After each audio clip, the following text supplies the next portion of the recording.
देखिए, दार्जिलिंग राजभवन मेरा दूसरा कार्यालय है। गत वर्ष मैं नहीं आ पाया क्योंकि राज्य की मुख्यमंत्री आंदोलन के रूप में सड़क पर थी। मैंने पूरा महीना दार्जिलिंग में रखा है।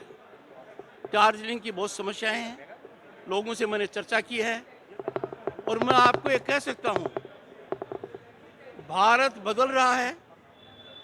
जिन समस्याओं का समाधान कोई कल्पना नहीं कर सकता था, उनका समाधान हुआ है। आर्टिकल 370 विलोपित हुआ है। ट्रिपल तलाक गैर कानूनी बना है। राम मंदिर का निर्माण शुरू हुआ है। ये सब चीजें सहज तरीके से गले से उतरने के तरीके से हुई हैं।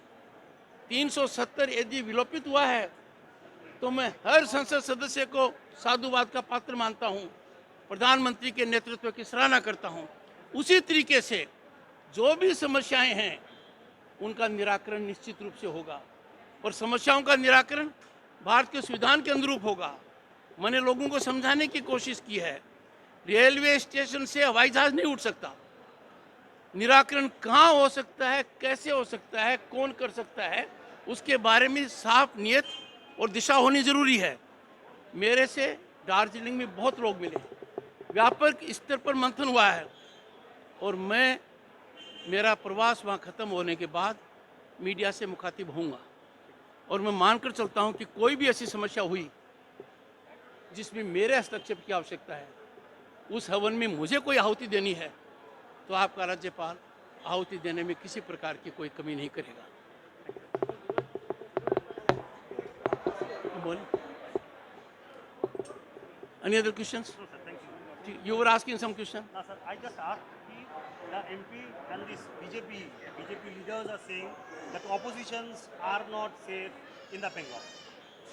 So how do you react? पहले तो मुझे बताइए, आप इतने अच्छे पत्रकार हैं, क्या पोजीशन सेफ है यहाँ? क्या आपको नहीं लगता कि सरकार पुलिस के क्रचेस के ऊपर काम कर रही है? क्या आपको नहीं लगता कि सरकार यदि पुलिस के क्रचेस को हटा दे तो कितने दिन काम कर पाएगी? क्या पुलिस अधिकारी फ्रंट लाइन पॉलिटिकल वर्कर काम नहीं कर रहे हैं? मैं जब बार बार आगाह कर रहा हूं, खास तौर से उन बड़े अधिकारियों को चेता रहा हूं, please don't do these things. You are killing the आत्मा of democracy. Your action is totally unconstitutional. It is against rule of law. Law does not allow you to play politics. अब आपने डीजीपी के ऊपर super bosses कर दिए। अब वो super bosses क्या क्या तय कर रहे हैं, कैसे कर रहे हैं, जो जानकारी राज्यपाल को नहीं मिल रही है, आम आदमी की तो बात ही अलग है। मुझे सबसे बड़ा आश्चर्य तब हुआ तो मुख्यमंत्री के दो बयान आए। पहला, everyone has right to information. Madam chief minister, if everyone has right to information, why don't you tell your governor? उन्होंने तो राइटिंग में पूछा है कि पुरकाष्ठा जी के टर्म्स एंड कंडीशंस क्या हैं, रीना मित्रा जी के टर्म्स एंड कंडीशंस क्या हैं।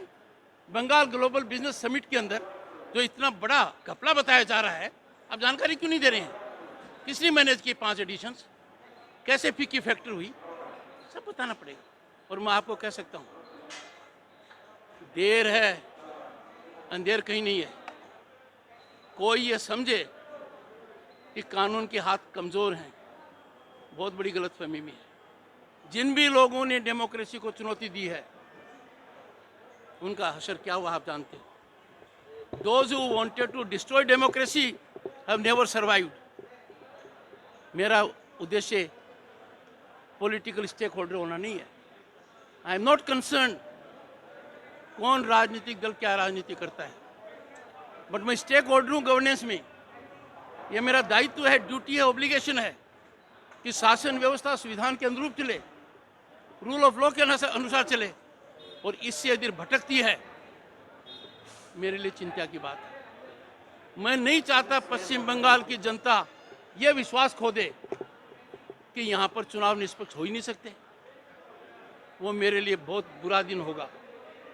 ऐसा नहीं होने दूंगा। जो कुछ करना पड़ेगा किया जाएगा। चुनाव निष्पक्ष होंगे। मैं नहीं चाहता पश्चिम बंगाल की जनता ये सोच ले कि बिना वायलेंस के चुनाव नहीं हो सकते। Election verdict will not be allowed to be stolen. by public servants working as political workers. This is a statement I am making.